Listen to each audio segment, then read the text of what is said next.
change, yeah, I like I ain't know. Good day everyone, today I'll be demonstrating to you on how to remove a dust or rust from a steel and preparation for applying a paint. So before we start, we need to wear our PPE. As you can see, I have a coverall suit and hard hat and safety gloves and also the safety goggles. So I'm going to wear it. So, I am now wearing a PPE, so we can now start. So first we need to clean our steel or our object with a fresh water and powder soap, and then rinse with a fresh water and let it dry for a few minutes.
So, once the object is dry, we are now going to our second step, which is the rusting,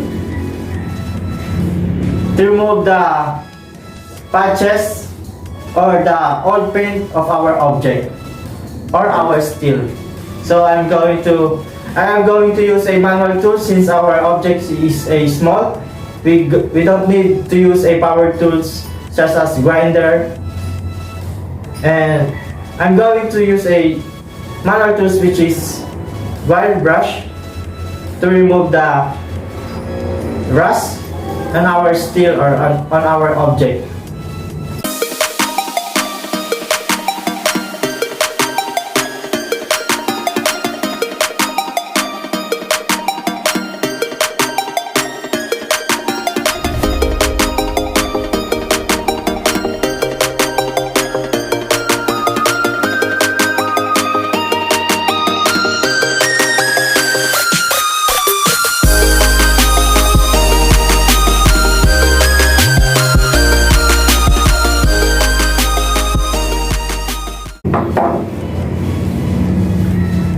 So,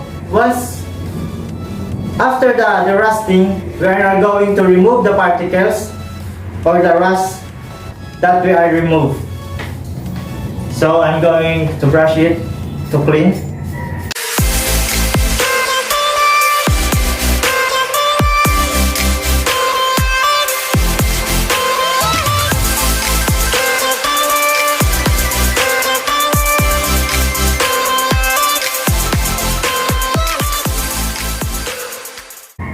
Now, after to remove the particles, we need to paint immediately to avoid the contamination.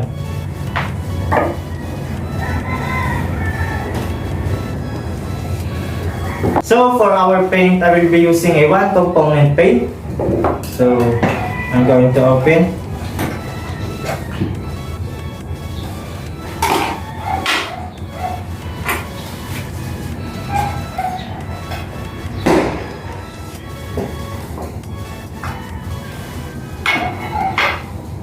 And I'm going to mix.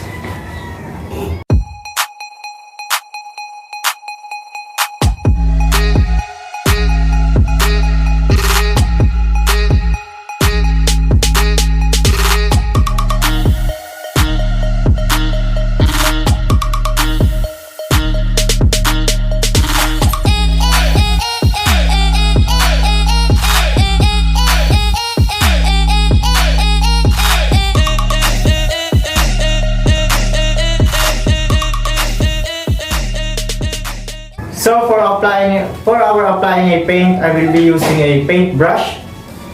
So I'm going to start to paint our object.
We need to wait to dry our paint.